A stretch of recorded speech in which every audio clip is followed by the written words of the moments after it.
Am I starting? When? Oh, So it's recording now. okay. Is somebody going to read the question, or am I just going to go? I'm going to read the question. Okay. Okay. Your first memory of knowing your assigned gender doesn't quite feel right like you. I was probably 4, and I was with my sister, and she pulled out all of the Princess Tea Party stuff and asked me if I wanted to, and I couldn't think of any reason not to. So yeah, that was the beginning of it, and there was like no like Little Prince stuff or anything like that. It was all like very girly, very princessy attire, and I remember that quite well, because yeah, I felt normal. I felt like me. So Michelle, I'm going to take the next one because I think it kind of goes into the next one. Mhm. So then the next question is there a toy that you always wanted but you were never able to play with? Is like the tea set something that like you wish that you would have had, or is it more like just general girl toys, and were you allowed to play with them or were you not allowed to play with them? So I was the third, and so they paid about as much attention to me as a sled that you leave out in the garage. And so I played with and pretty much did whatever my sister wanted me to, because she was the one that watched me all day long.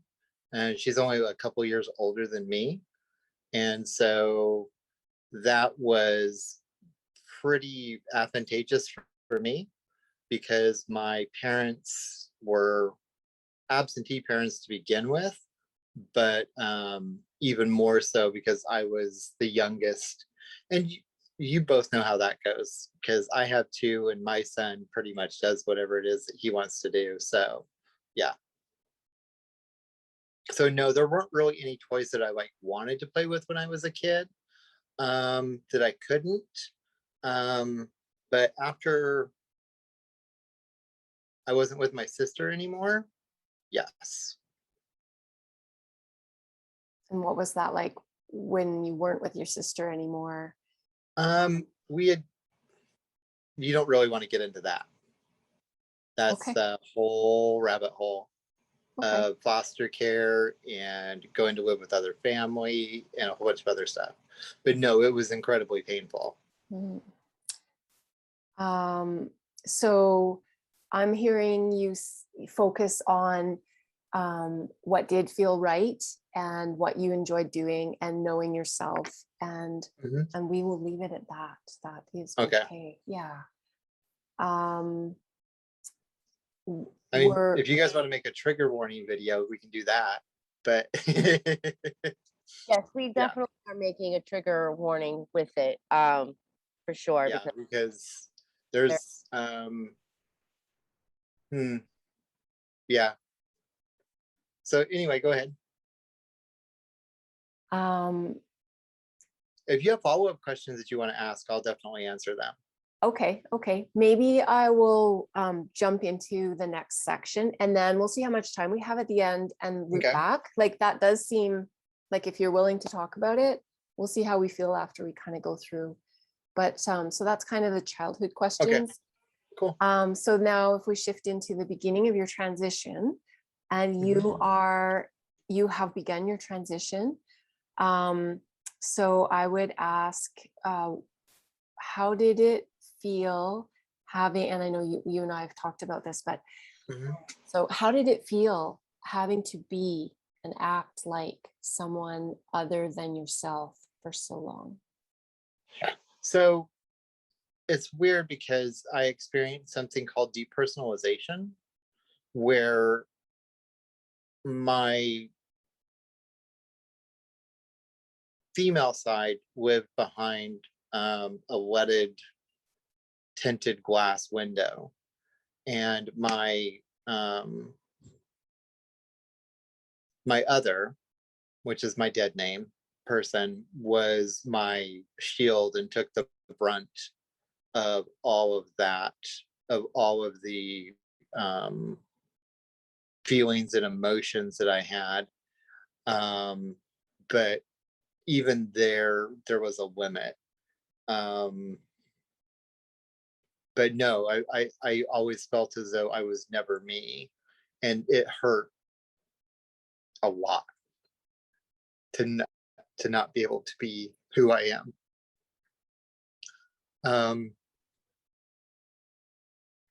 And to have that constantly reinforced, that who I was not something that was normal, and not something that was natural, and something that was against God. So yeah, it hurt a lot. How did it feel when you started telling people? Who was the first person that you told, and how did they take it? How did they react? So I tried to come out on a couple of different occasions. Back when I was 13, I tried to come out, and I told my caseworker. No, I'm sorry. I told my therapist, who told my caseworker, and then they put me in a facility, because that's not something that, you know, normal people were.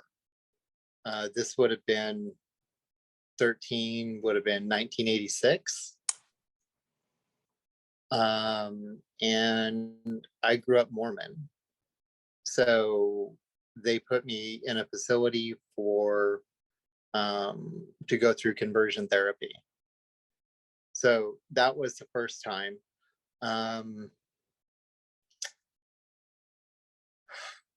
With that one, they took a lot from me.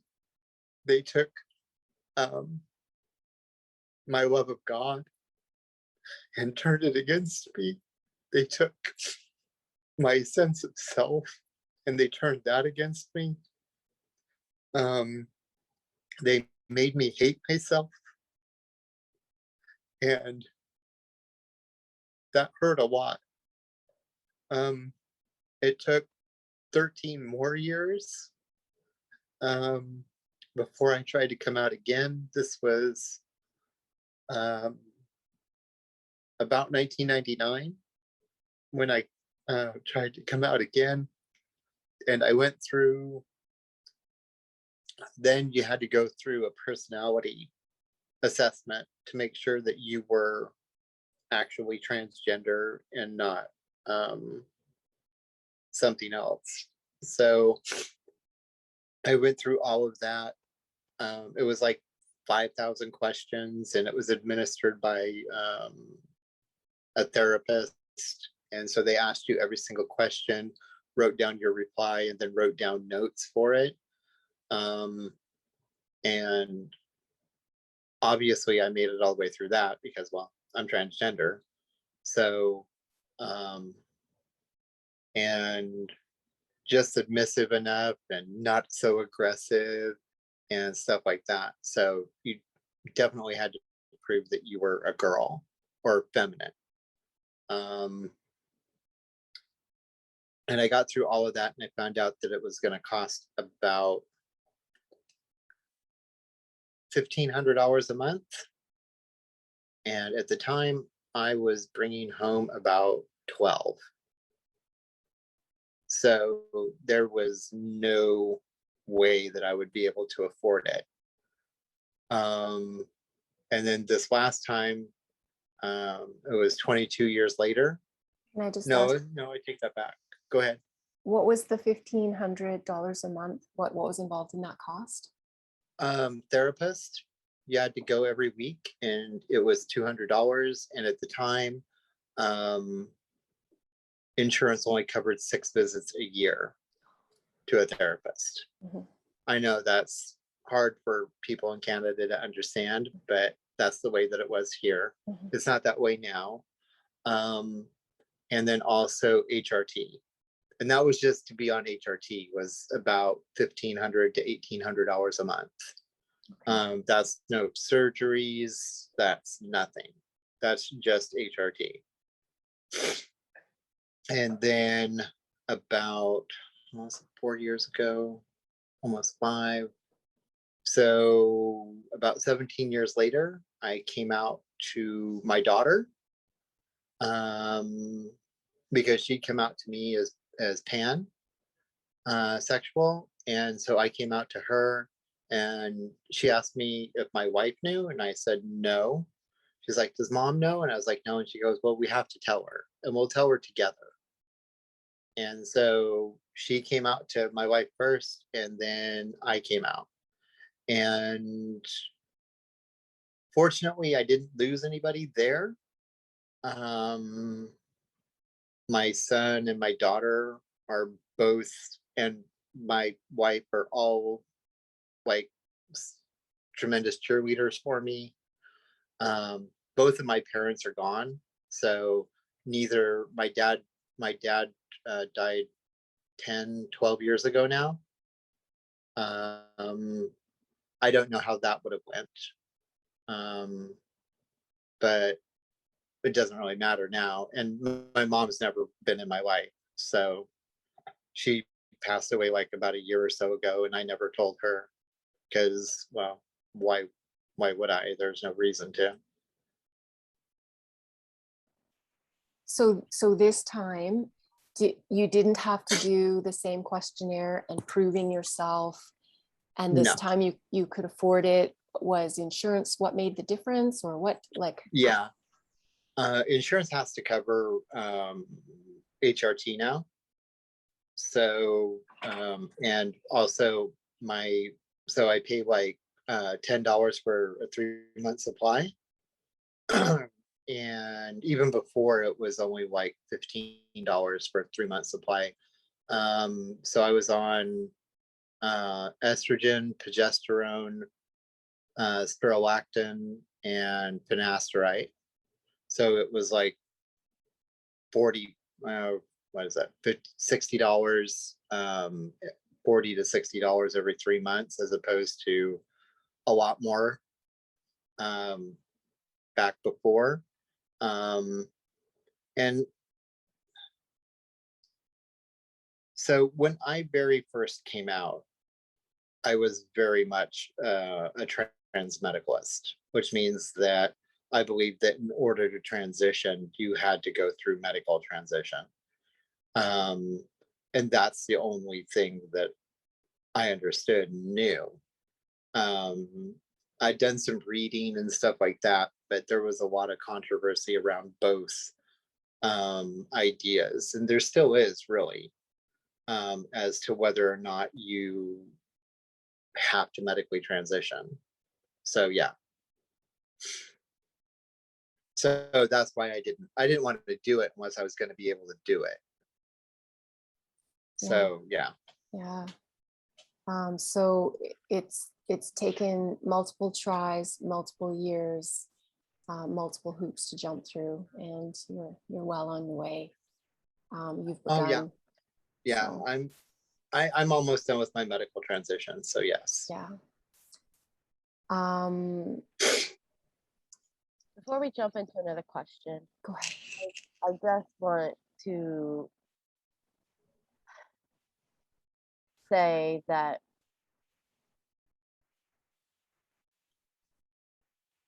that was really, I have a similar experience, and I never went through a version camp or Conversion. camp. Oh, sorry, I was doing homework with my daughter and she had aversion as a word. Um, um, I never went to conversion camp, but I was certainly threatened with it multiple times. Um, and it was scary just being frightened with it. So It's, no, yeah, it's not, went through. they take everything that you love about yourself and about God, and they turn it all against you. Yeah, that was So, happening in my home, but I never went to the camp. Um, so I'm truly sorry that you had to experience that, because I can only imagine what it's like, because I only know what I experienced at home and what I heard at the pulpit. So having to be immersed in that, I can only imagine. So I just know that yeah, you're loved and supported. yeah, and even today, when every time I put on a skirt, every time I put on a dress, every time I put on my underwear, every time I put on a bra, which admittedly isn't very often, but every time I do, I have those feelings, and I have to, every day I have to overcome them. The internalized transphobia is, it's 1,000-pound weight on your back all the time. And the anxiety that goes along with that is staggering. It took me years to be able to carry that and be able to do other things as well. There were, on multiple occasions, at least 4 or 5 suicide attempts before I was 20. And then my shield, my before, started carrying all of that. And I mean, it could be dissociative, but I don't know, because I was never me. I got to watch, and I got to watch my life go by. So, and there's a lot of us that have dissociative personality disorder, because of stuff like that. So yeah, Yeah, I can certainly see that. I I tried killing myself 3 times before the age of 20. So I understand. the compulsory heterosexuality and compulsory, um, or the gender norm is in the culture is very strong, um, which is why I always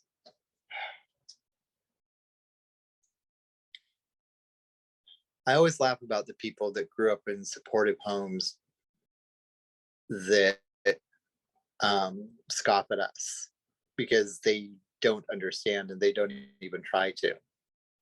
So, but to them, it's as foreign as Mars. They can't imagine something else. So, I don't know. I just, I'm Well, just trying to be me. well, we're hoping that's what this video does for those people who do not understand what it's like to be not supported and not nurtured, and to feel like everything about you is wrong. Um, so that's what we are hoping to do. My my therapist has a lot of harsh words to say about practitioners of, um, that. So, and they're just working. A lot of therapists are working to try to make it so that they can't get insurance. And if you can't get insurance, guess what you can't do? Practice. So yeah, You don't go at them head on, you go at them from a roundabout way. But anyway. Drew was saying that that is one of the things we're hoping to do with this video is to introduce a little bit of your life and what you've been through and what makes you uniquely you. I don't know if I'm unique being in Canada. I know how much religious trauma there is, and Carrie's had a whole session on it.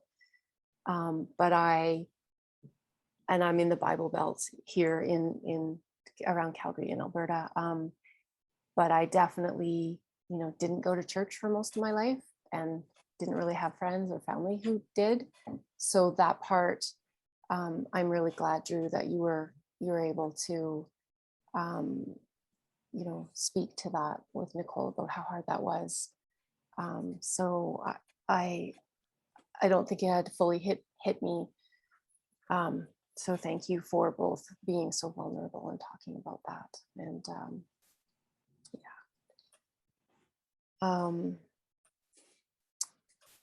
And I have lost people mhm. in my life. I lost my sister. And I don't know, but I gained other people. So I don't know if it's necessarily a bad thing, because even though my aunt, who is very much an evangelical born again, completely accepts me, sends me, I'll send her pictures of like outfits and she'll send me replies on ways to improve it, or if it's great, she'll tell me it's great. She's been incredibly supportive, but part of that is that her sister-in-law came out gay about 15 years ago, and then her granddaughter came out non-binary to her, and so she's had some tempering of that. And so me coming out to her was really not that big of a shock, I guess is the easiest way to say that. She had a little experience and a little exposure to a little horizon widening. Yeah. Yeah. Let's see. So we have about 10 minutes left. Let's go on to one more question, and then I'll send you a new link in the chat. Okay. So talking about clothing and outfits, and we were just talking about your aunt. Actually going out shopping, online, in the mall, what was that like? Where did you go for your first outfit? What did it feel like when you were shopping for clothes that suit you? And what does it feel like to be wearing the right clothes for you? So the first place I went, and this was during the pandemic, the first place I went out, so there were no dressing rooms to try clothes on in, was a store called Kohl's. And there wasn't much staff there to answer very many questions or to level the judging gaze or anything like that. But the first time I wore, and I was wearing my clothes when I went out that I bought off of Amazon. I thought that everybody was just going to point and laugh at me. Like everybody would care what I'm wearing. And you get out there and you realize that nobody really cares. They've seen it all before and they'll see it all again. And It was that way when I wore my first pair of purple jeans and a purple shirt.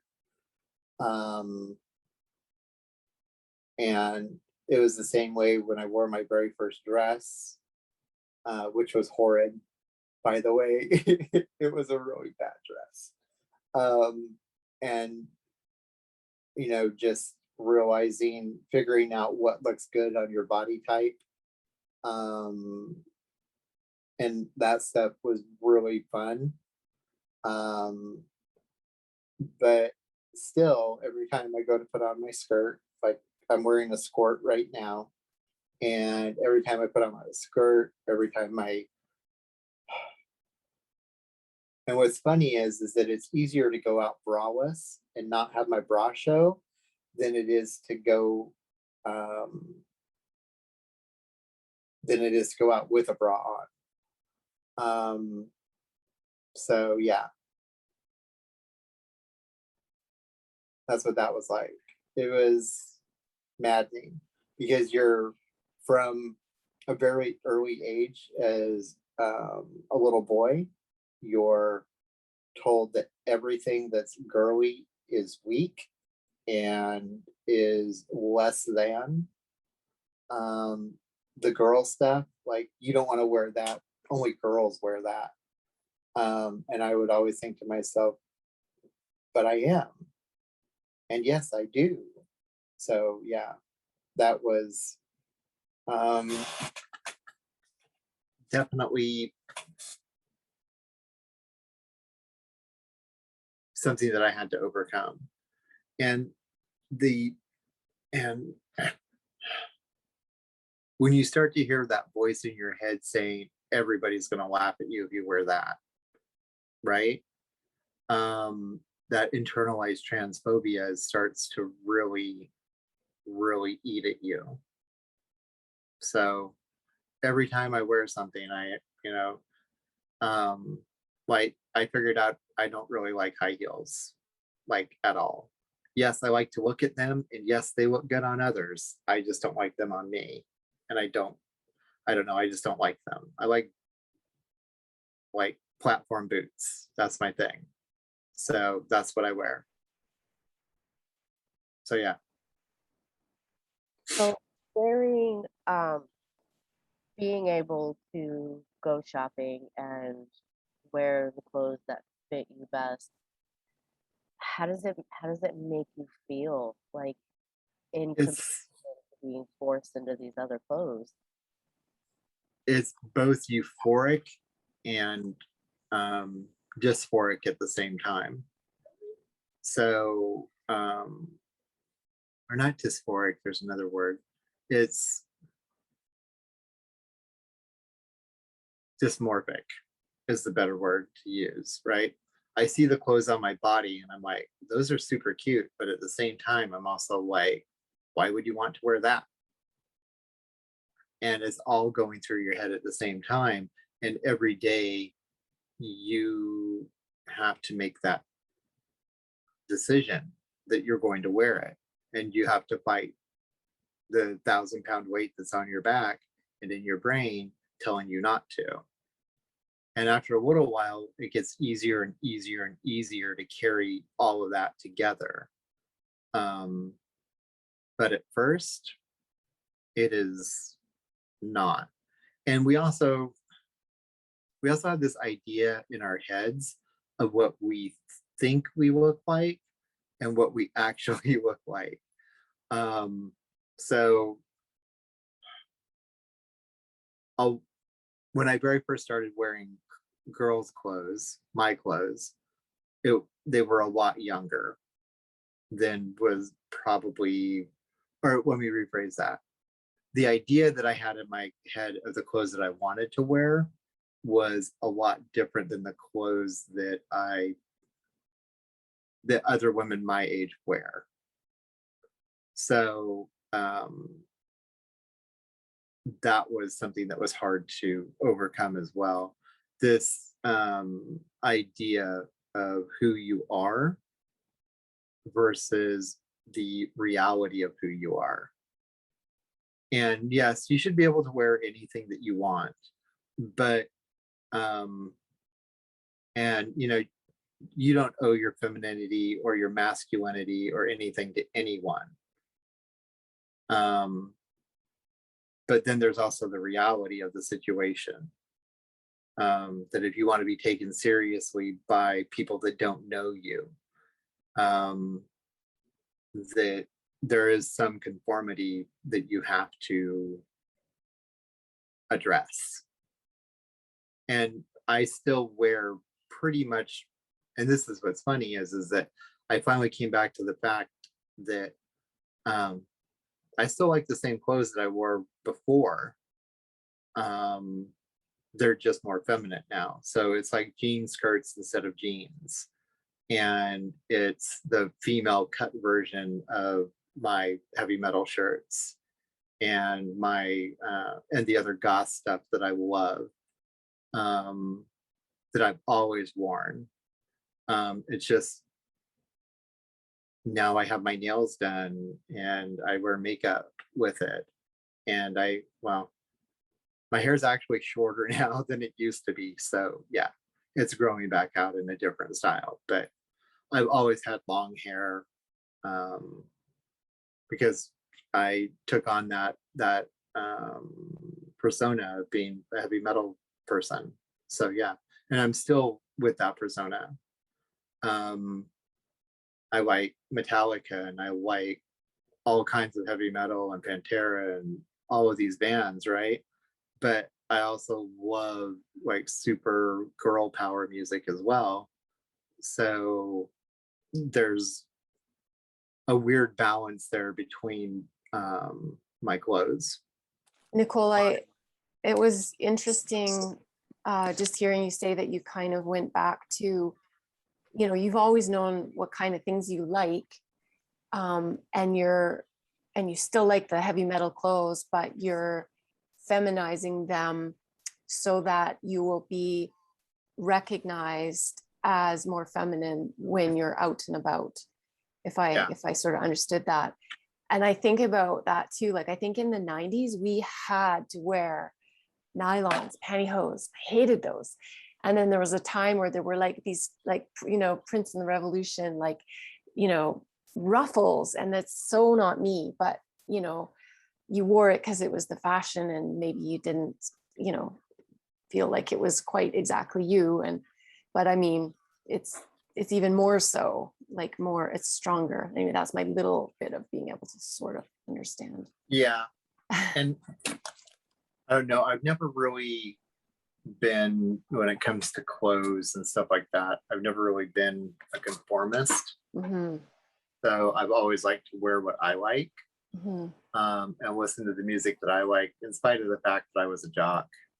Mm-hmm. And you've got multiple styles too, different things that you like. I think, yeah. Yeah. So yeah, it's, I don't know, that constant struggle within to conform, but like conform, non-conform. You know what I mean? You want to be yourself, but at the same time, it can be really safe to be part of the herd. Mm-hmm.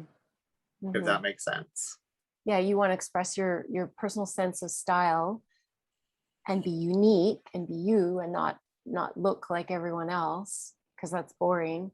But you don't want to be bullied walking down the street either. You want to fit in just enough, but be just enough you. I'm sure that's and it was hard too because I got outed as being gay by a boy that I really, really, really, well, as only a teenager can love, right? With that full and complete, full heart, you know what I mean? So yeah. But yeah. So so how does it feel now to be you? If we move into the you've made it, you're you. How does it feel? Do you have any regrets? The biggest feeling is scared. because there's so many trans women and trans men that end up cast aside or on the extreme fringe of society, end up homeless because they can't find jobs. That's gotten better, but it's still not absolute by any means. Like, I've been looking at other jobs, and I had a couple of interviews since my transition started, and I always have to use this voice, and I have to act very demure, and I can't be my normal hard charging self in interviews because I can definitely come across as a ball buster or other words that people like to use for women that know what they want. So yeah, I don't have my only regrets are that I didn't do it sooner, that I wasn't able to live a full life for my whole life. That's the only regrets that I really have. And it's funny because in a lot of chats that trans people are in, the question always comes up. So if you could pick to be born a cis woman or to be trans, but be able to transition early, which one would you pick? And I always pick be trans, but be able to transition early. Yeah.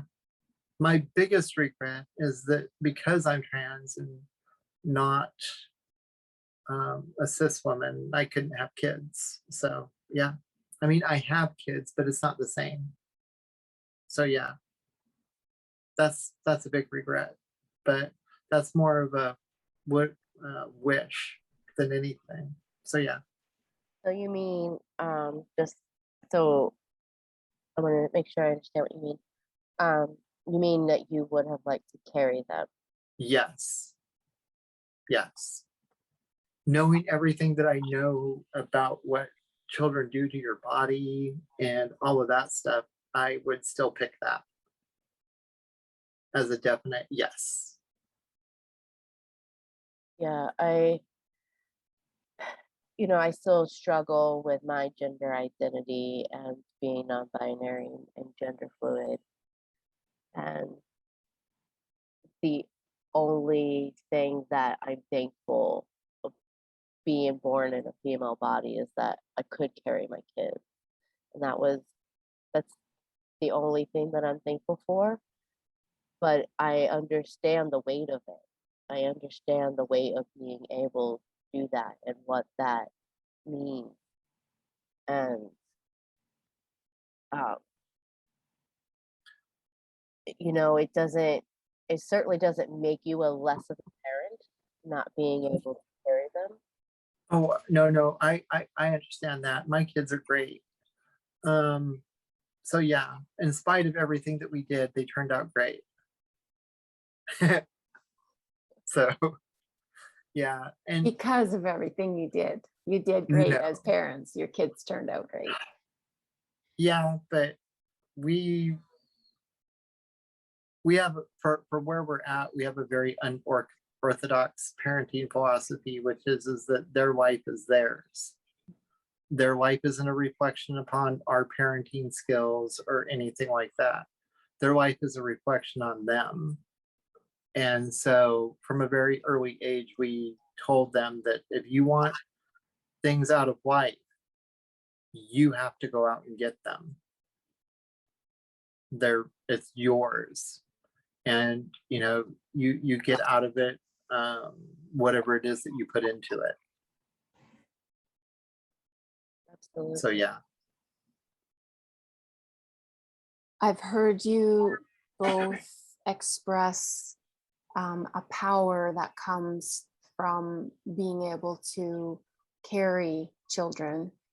And Nicole, you are expressing yourself and your feminine qualities more now, overtly through dress and voice Mhm. and various things. And as a cis girl, assigned female at birth, and becoming aware of things feminists talk about violence against women, and women sort of being weaker or being stalked or being raped, or just weaker and taken advantage of, and not the word no not being taken, listened to.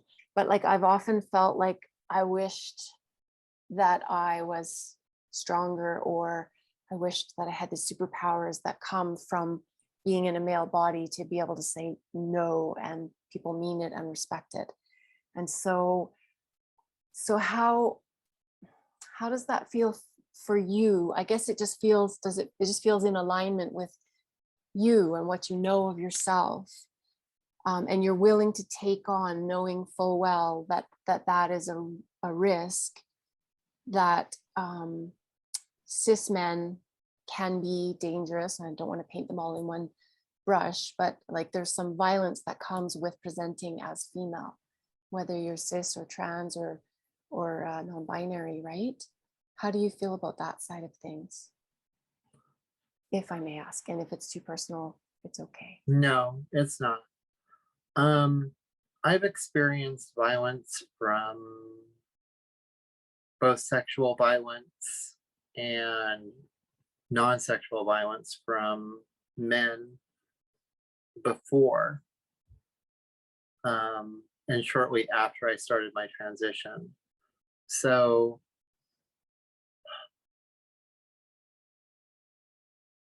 I definitely know that rape and, well, sexual assault, oh no, fuck that. It's rape. It should have the ugliest possible word attached to it.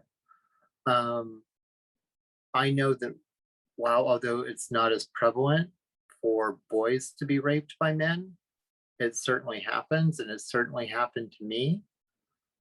Um, so becoming trans, becoming a woman, I don't think um, it may increase the risk of it, but the risk is there, no matter whether you're a man or not. Um, I've read some figures that in the military, men are as raped as often as women are, and sexually assaulted in other ways besides penetration. So the risk is still there, whether you're a guy, a cis male, or in some cases transgender males. It happens to as well, and also to trans women, because we are viewed as by men as a fetish and as um, a unicorn hunt, so to speak. While although there are the number of fully bottom surgery females, trans females, is increasing, we are quite rare. And even regular trans women are quite rare. And so the risk of sexual violence is always there. It just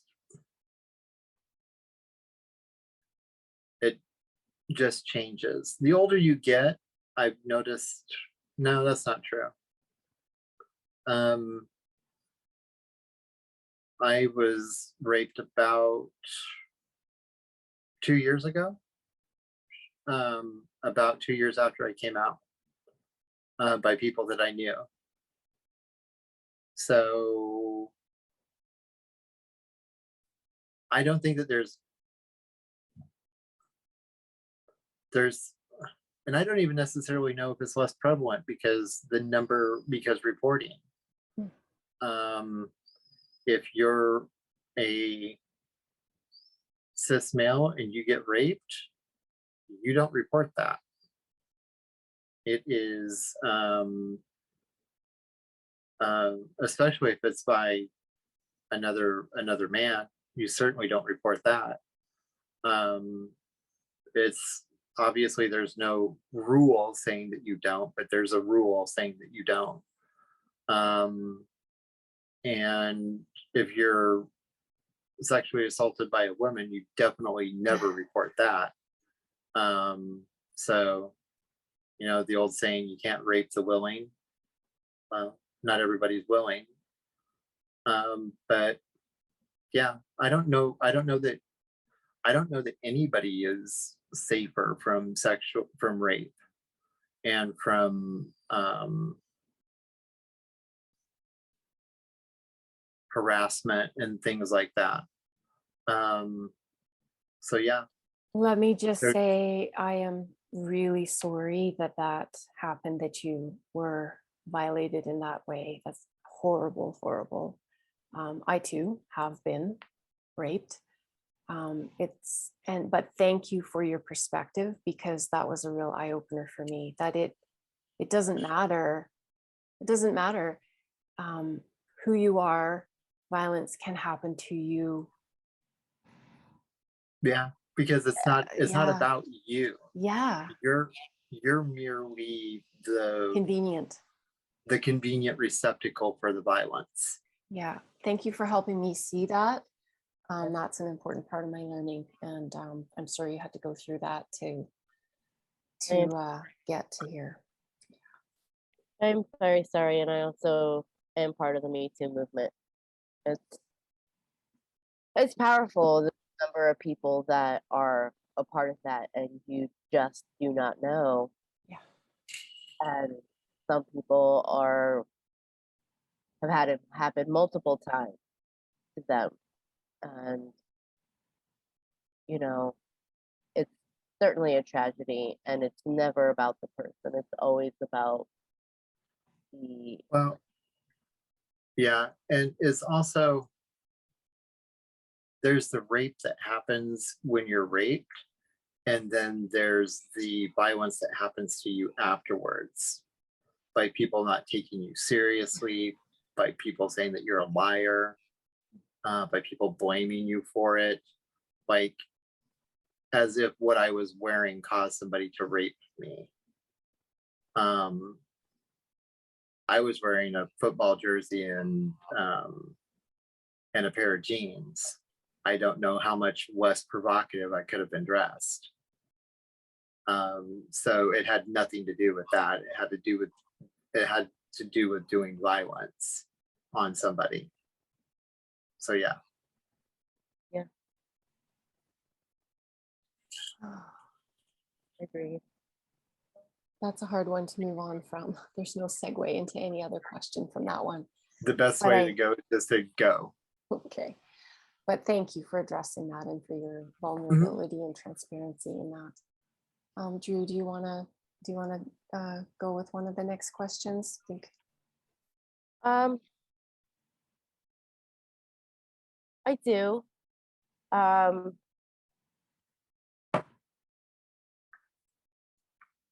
I'm trying to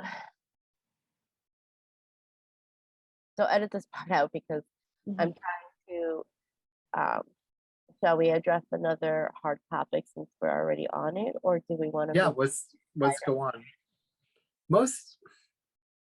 So the thing is that the thing that hurt the most was after I'd come out, because I had shed my other. And Your so protector. my previous person that had been my shield for all of those years. And so, yeah, and believe me, I've been in therapy for 2 years about that. So, yeah, no, there's no easy way. Just go on to the next question. Okay. What do you want to say, or what do you say oh, to people either in person or on social media when they say you're not really a woman, you're you're not who you say you are. It's an Well, men can't be that. What do you say to those people, and how do you address it? I start by asking this question: what makes your womanhood more valid than mine? Um, and then they say, well, they'll say stuff like, you haven't struggled. And I go, well, how do you know that I haven't had to struggle for who I am? How do you know that I haven't had to struggle for my womanhood? Um, the doors and walls and everything that I've had to go through to get to where I am. That doesn't. And then, what is womanhood? That's one of the best questions. Do you are you you know, if you're saying that I'm not a woman because I can't have babies, well, there's a lot of women that can't have babies. Um, there's lots of AFABs that can't. So I actually really like that term. I'm not gonna lie. But there's an awful lot of people that are assigned female at birth that can't have, that really, really want to. But your womanhood doesn't boil down to your womb.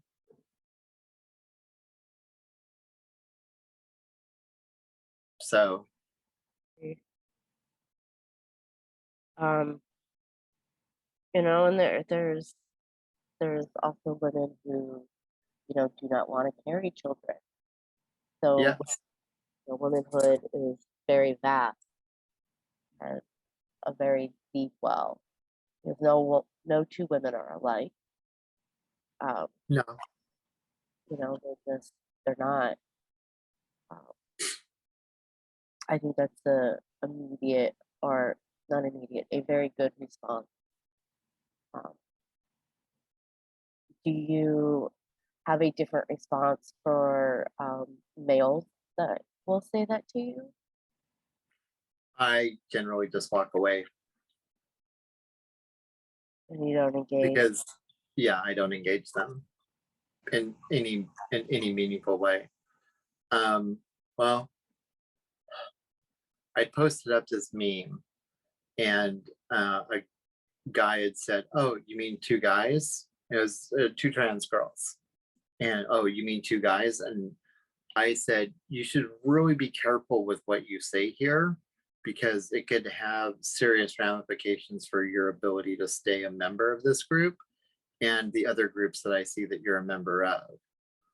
So if you'd like to apologize, you're more than welcome to. Was But that most of the time, what? was that in our group? No. Okay. We had something similar like that happen. And I just, if you remember, I just said, what makes your womanhood more valid than mine?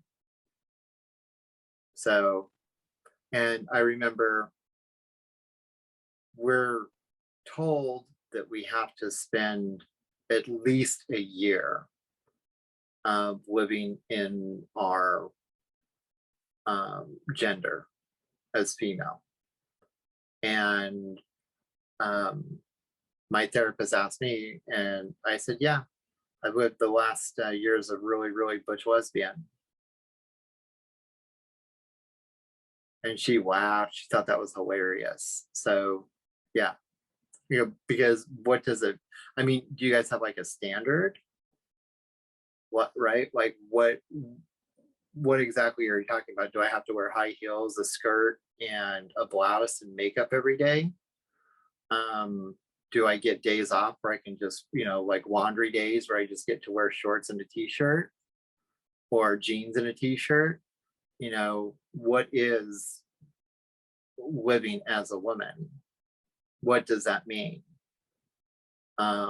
So, and fortunately I found, and not from lack of, and not from under trying, but I called a lot of different therapists and met with a lot of different therapists before I settled on the therapist that I picked. Because in the first session, she goes, "I'm not here to be a gatekeeper. That's not what I do." And she wrote me my letter for my surgery on my first visit. So people don't understand that just because somebody says that they're a gender specialist, that doesn't mean that they are. I know as much about living as a cis female as you do about living as a trans woman.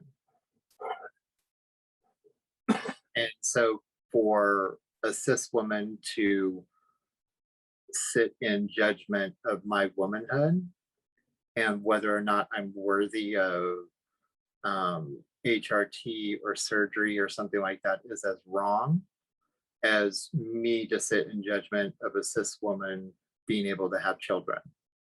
Yes, I've decided that you're allowed to now have children, or no, you're too big of a flake. I don't know how you could possibly ever raise a child. So no. I feel like trans women have earned the right to be women because y'all had to work so much harder at it. We were just assigned at birth. Here you go, off, silver platter, run with it, whether you wanted it or not. And you knew that that's what you are, what you wanted to be seen as, and you had like all the skill testing questions, all the hoops to jump through. You had to work at it. You had to spend hard-earned cash to do it. So that whole, it's not a contest thing, but I would start by handing out the hats of you're a lady to my trans sisters before my cis sisters. So there you go. Yeah, we get, so my in-laws are constantly giving us advice about how to raise the kids. And me being me and not very cute said, "So how many of your kids made it through their first year of college without flunking out?"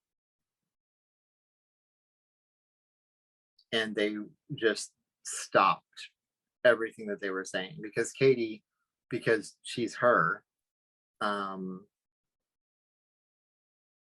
is in her second year. She already had enough credits when she started because of international baccalaureate to pass her freshman year.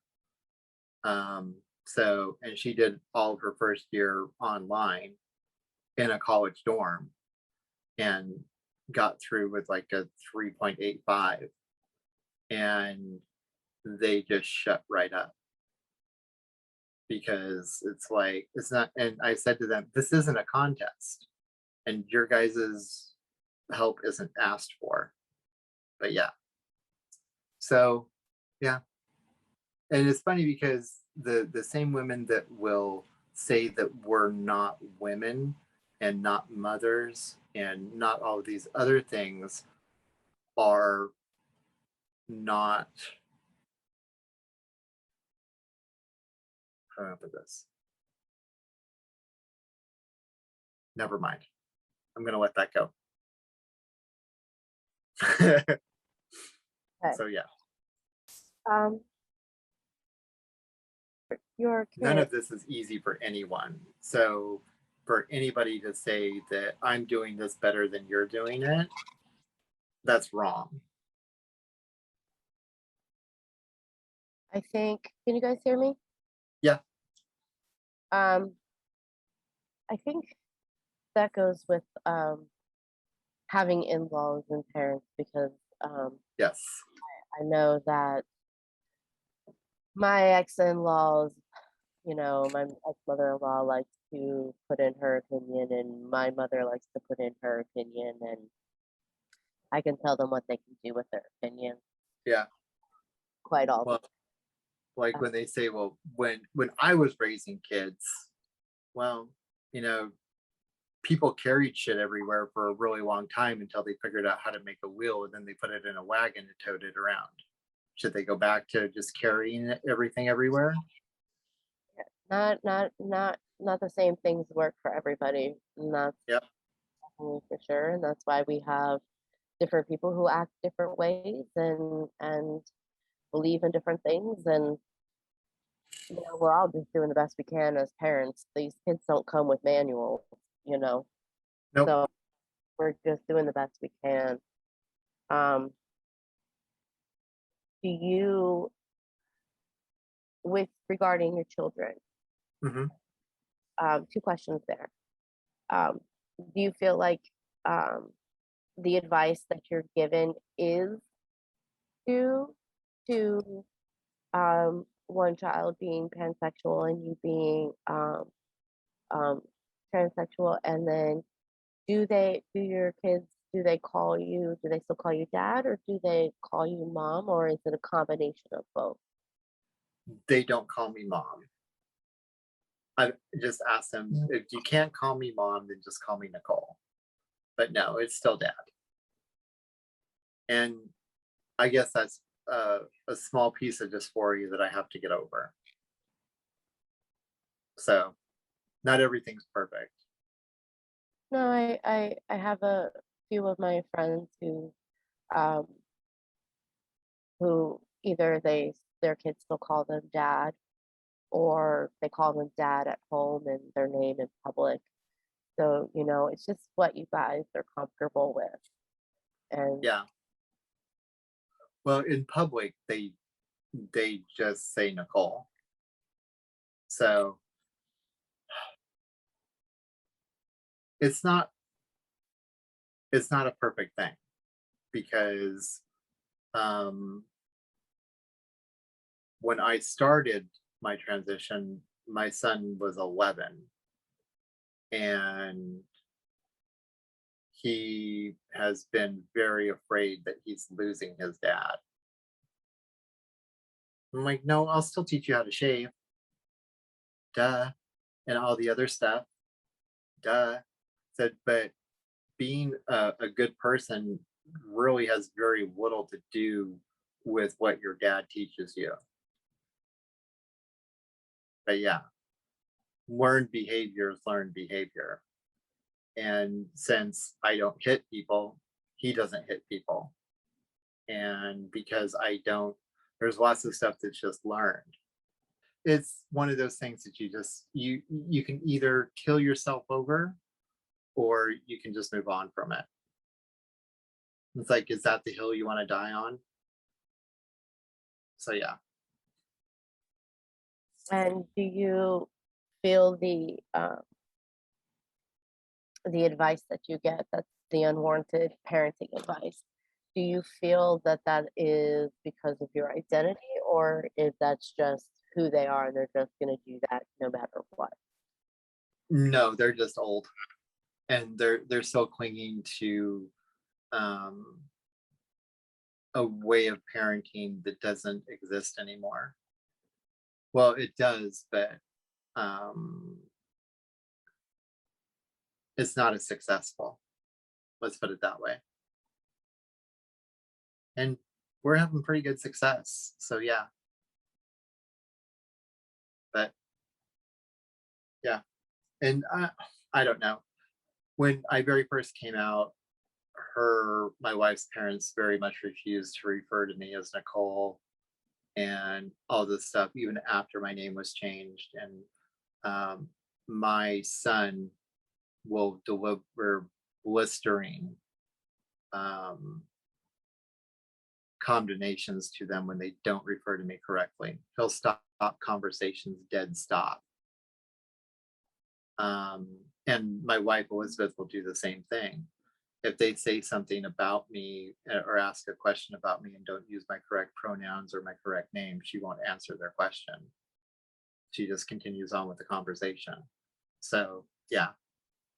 But now her mom totally refers to me as Nicole, and um, everything else. So it's her dad is the primary one. He is very much dyed in the wool. What's funny is that he picks these religious arguments that he doesn't even believe in himself, but then he's willing to die on the hill over them. Like, he gave us birth control because he's a pharmacist, so he would like fill Elizabeth's birth control even before we were married and everything. But then he's like, well, you know, birth control is wrong and so is abortion and all this other stuff. And I'm just like, Jim, why? But yeah. So yeah, no, it's not because I'm trans, it's because they want to control things. Because they're control freaks. But yeah. Anyway. So we have about 4 minutes left. We've gone through, I think we've gone through most of the questions. Maybe just the last one there, about what was the hardest part of your journey, unless Drew, you had a different follow-up question that you wanted to use. No, I think I'm good. Okay, let's run with that one then. So Nicole, what was the hardest part about your journey? Tomorrow. Yeah.